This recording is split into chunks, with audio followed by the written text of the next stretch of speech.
데살로니가 후서 1장 말씀입니다. 우리 3절부터 보겠습니다.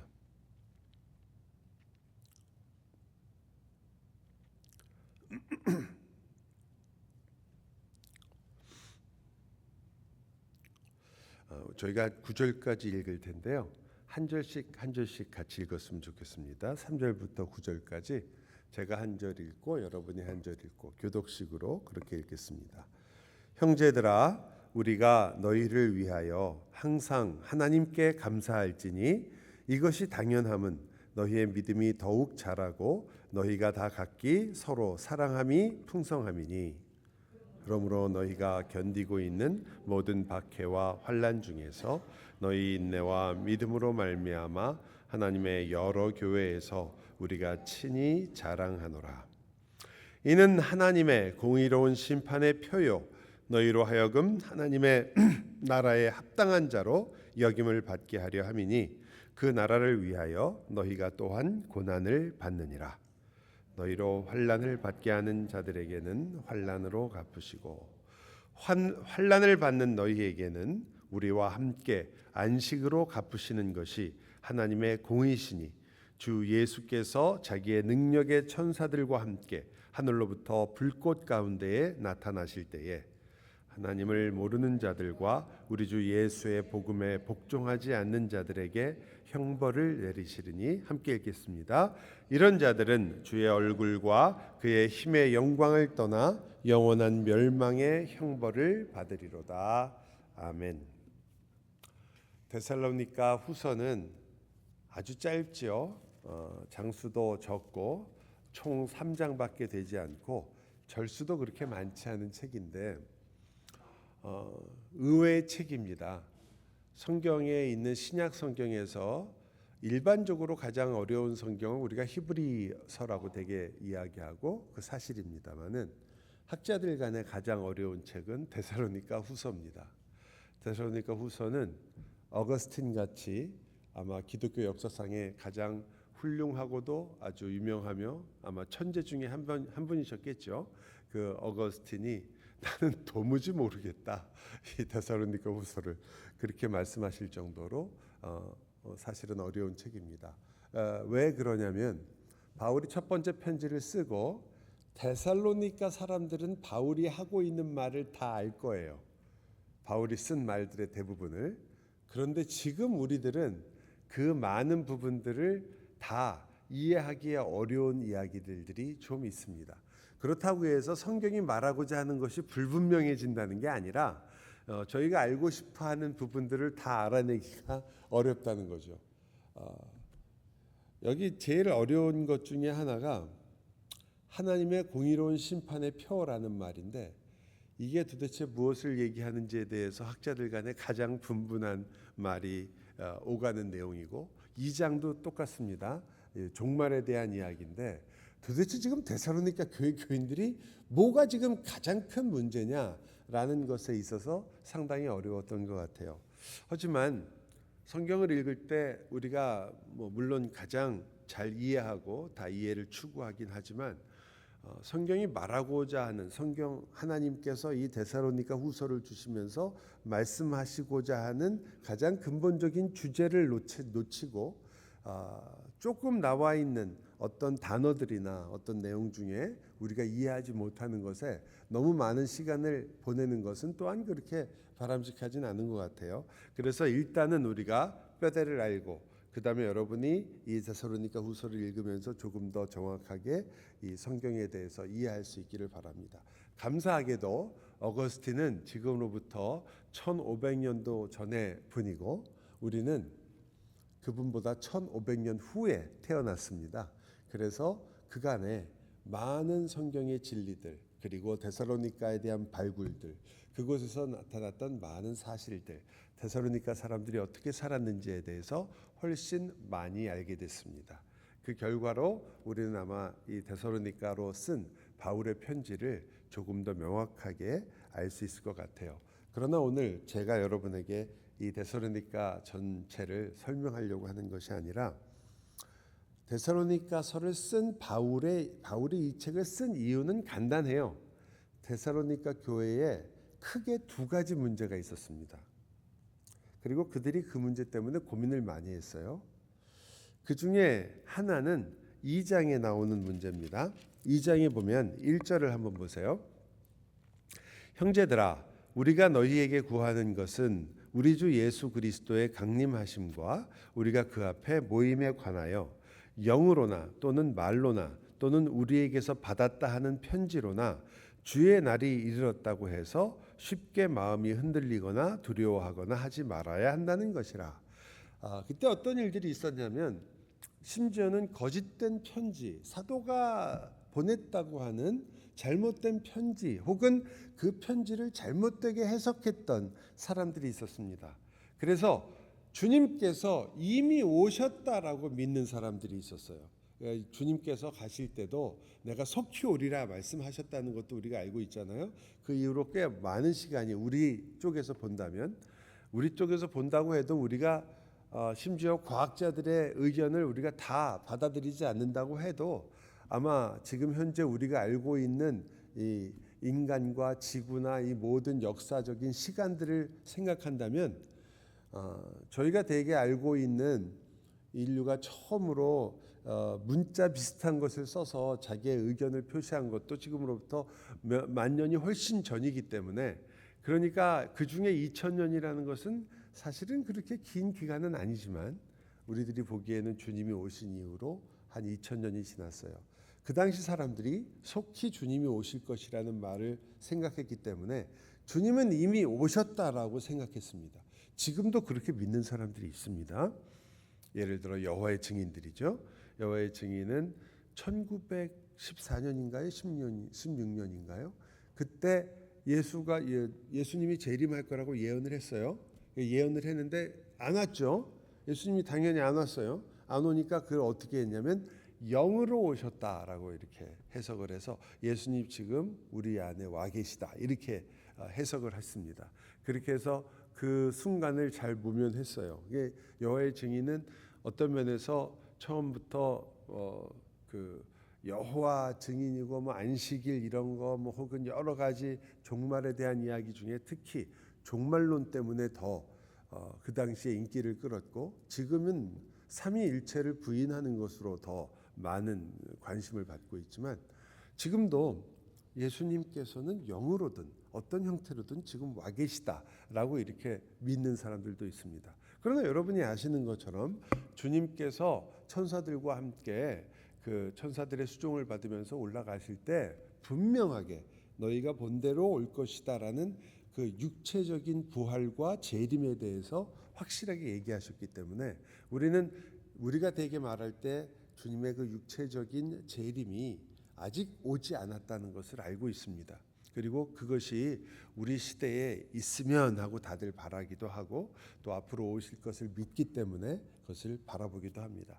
그것이 어떤 역할을 했냐면 예수님이 이미 오셨기 때문에, 그래서 이들은 더 이상 우리가 예수를 믿고 이 교회에서 열심을 부리고 세상에서 열심히 일하고 열심히 살 이유가 없다라고 생각한 거죠.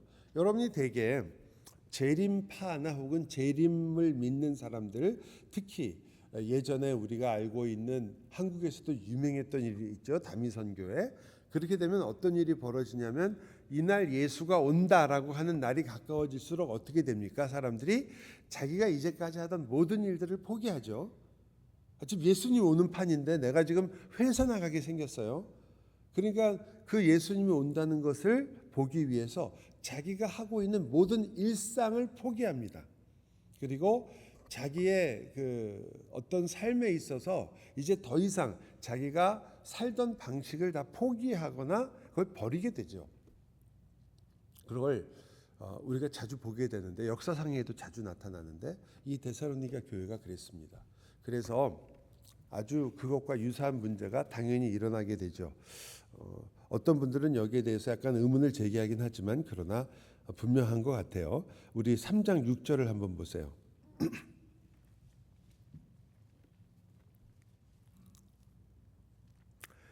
형제들아, 우리 주 예수 그리스도의 이름으로 너희를 명하노니 게으르게 행하고 우리에게서 받은 전통대로 행하지 아니하는 모든 형제에게서 떠나라.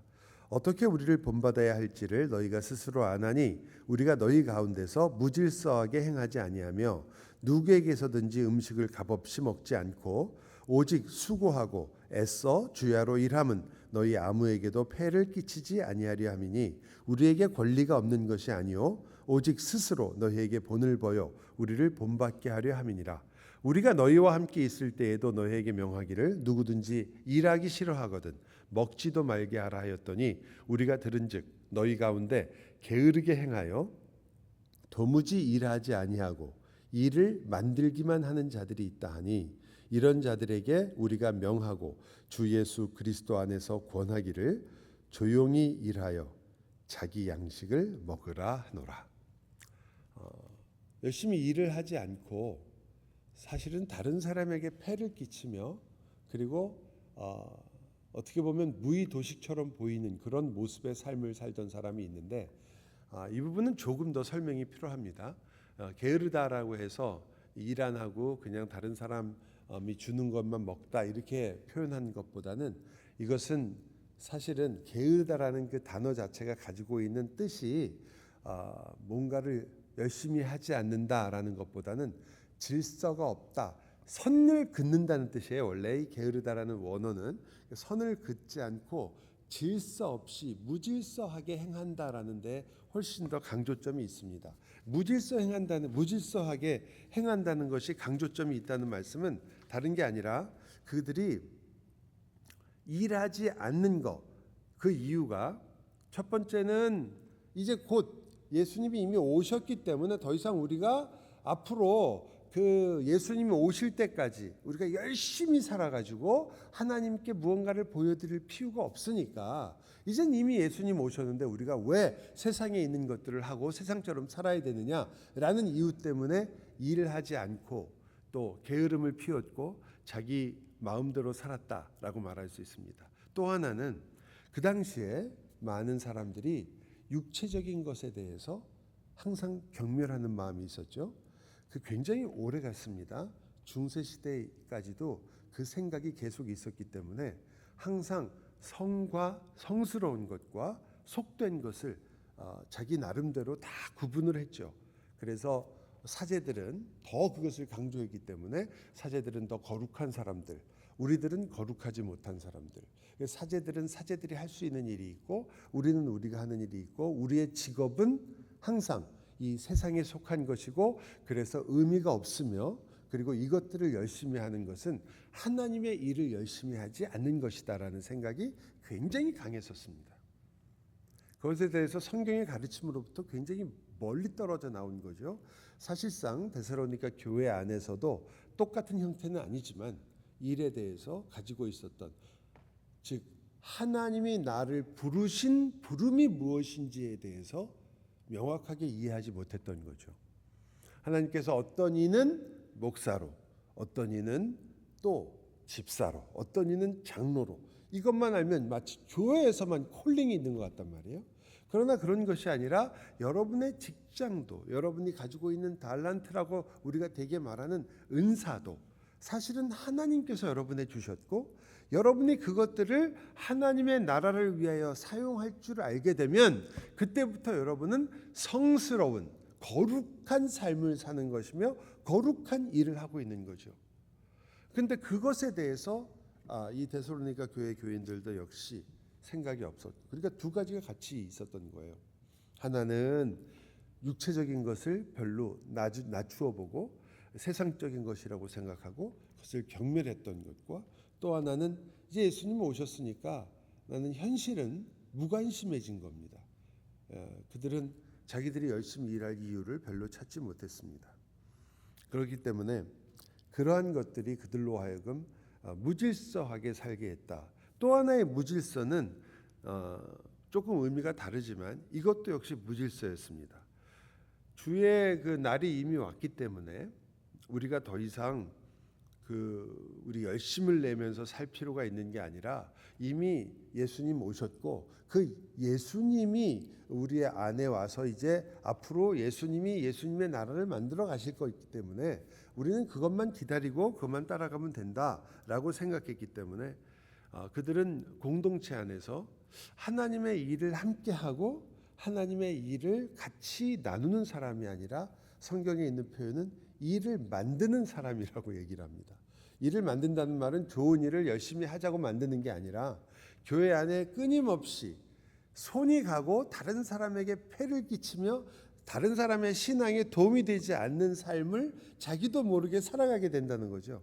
어떻게 하면요? 하나님의 뜻대로 살지 않고 하나님께서 주신 받은 바 전통이라고 여기는 표현해요. 그건 올소독스라는 말입니다. 그냥 예전부터 내려오던 전통이 아니라 너희가 받은 정통한 가르침, 즉 하나님께서 사도들을 통하여 너희에게 전해준 그 말씀을 따라 살지 아니하면 너희들은 교회 안에서 계속해서 일을 만들게 될 것이다. 다른 사람이 너를 염려해야 되고 다른 사람이 당신의 신앙과 삶에 대해서 항상 걱정해야 되고 그것들에 대해서 항상 어떤 방식으로 이것을 우리가 이루어갈 수 있을까 걱정해야 되는 그러한 상황이 되고 결국은 교회에 많은 일들을 만들게 된다는 거죠. 이 일을 하는 게 아니라 다른 사람을 섬기고 사랑하고 그를 같이 하고 그와 함께 지내는 삶이 아니라 오히려 반대로 다른 사람이 그가 혹시라도 신앙생활을 하는 데 있어서 어떤 어려움을 겪고 있는데 그 어려움을 함께 걸어가는 사람이 아니라 오히려 그것으로 다른 사람에게 어려움을 주려고 하는 상황이 될 때가 있다는 거죠. 가끔 생각하게 돼요. 저도 일을 만드는 목사인지 일을 하는 목사인지 항상 스스로를 돌아보곤 합니다. 집사님들도 마찬가지겠죠.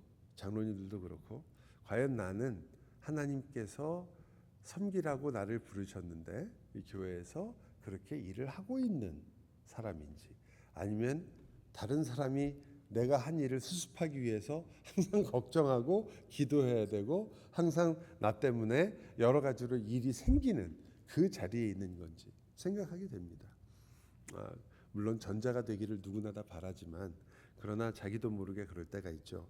그 사람들에게 바울이 권면하는 모습을 저는 더 중요하게 봅니다. 당신 왜 이렇게 하냐? 이렇게 살면 안 돼라고 얘기하지 않고 이렇게 이야기합니다. 이런 자들에게 우리가 명하고 주 예수 그리스도 안에서 권하기를 조용히 일하여 자기 형식을 먹으라 하노라. 형제들아 너희는 선을 행하다가 낙심하지 말라. 그들을 같이 도우며 그들을 받아주며 그들과 함께 걸어간다. 그들에게도 똑같이 권하는 거죠. 너희는 조용히 이제 조용히 일하라는 말 그 분위기를 아시잖아요. 꾸짖고 그들이 잘못했으니까 너희들 안 된다 회개하고 돌아와라 이런 어투보다는 어떤 어투냐면 너희들의 어려움과 너희들의 삶이 어디서부터 왔느냐? 잘못된 예로부터 왔다. 어서 속히 정통한 하나님의 가르침으로 돌아오고 그 가르침을 통하여 너희가 하나님을 바르게 섬기도록 하고 열심히 일하며 다시 우리가 말하는 일상적인 경건한 삶으로 돌아오라 얘기하는 거죠. 여러분 일상이 그렇게 중요한 것입니다. 여러분이 오늘 하루를 사셨는데 지금 교회에 와서 찬송을 하고 성경을 듣고 그리고 다시 또 기도를 하고 집으로 가시는 이 시간도 아주 소중하지만 사실은 이 시간이 있는 이유는 여러분의 나머지 시간들을 거룩하게 살려고 하는 겁니다. 여러분의 나머지 모든 시간들이 하나님의 것이며 그것들을 하나님의 뜻 안에서 내가 어떻게 살 것인가를 고민하기 위해서 우리가 찬양하고 말씀을 듣고 기도하는 겁니다.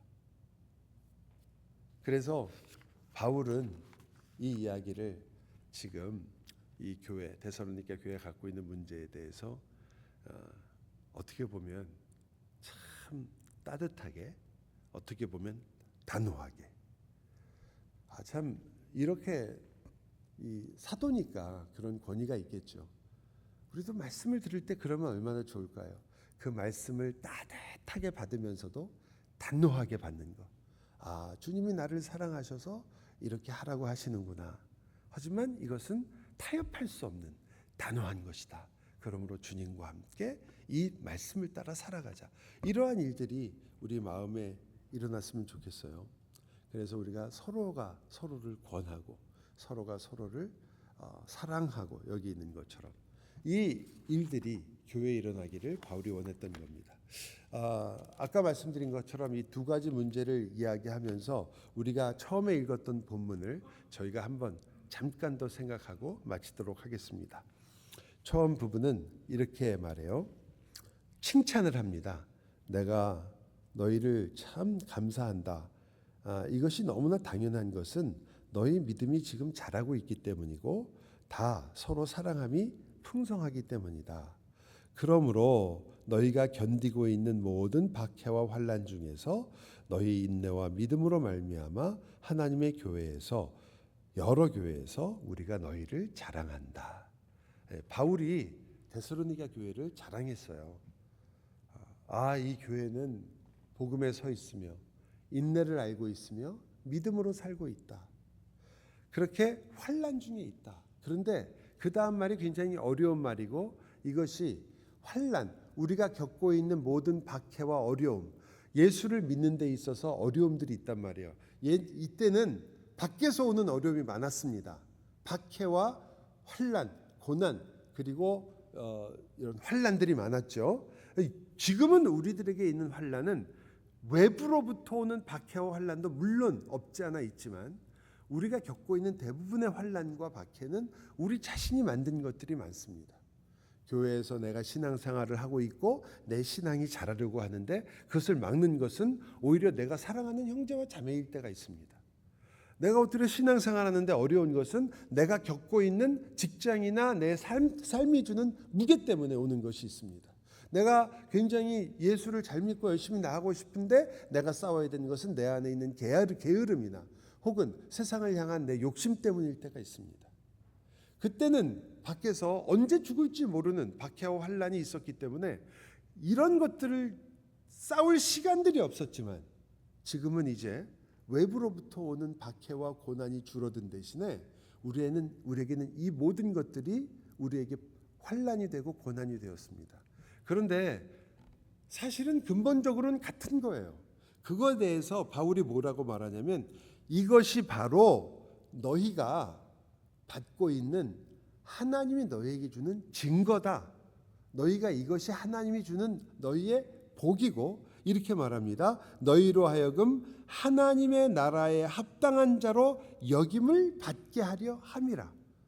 이 모든 우리가 겪고 있는 내부에서 겪고 있는 그래서 우리가 어떤 때는 욕이라고 하면 그렇지만 어쨌든 불만을 토로하기도 하고 우리 교회에 왜 이렇게 이런 일이 생겼느냐 왜 이런 사람들이 있어서 우리가 이렇게 힘이 드느냐 이런 일부터 또 어떤 때는 왜 이러한 일들이 제대로 되지 않아서 내가 생각하기에 교회가 이렇게 되면 바로 서지 않을 것 같은데 이래야 되는데라는 것들이 왜 생기고 있느냐 그것이 바르지 않은 하나님의 말씀에 떨어져서 말씀에 전혀 관계없이 살고 있는 모습이라면 그것은 그 교회 자체가 교회로서의 모습을 갖고 있지 않는 거니까 여러분 교회 표지는 다 배우셨잖아요. 말씀, 성례와 권징이 올바르게 성경대로 되고 있느냐가 중요하단 말이에요. 근데 그게 안 되고 그거는 맞는 것 같은데 이 말씀 앞에 서려고 하는 것 같은데 말씀대로 산다고 얘기하는 것 같은데 말은 그렇게 하는데 왜 이게 잘 되지 않는 것 때문에 우리 마음에 불만과 아픔이 있을 때가 있단 말이죠.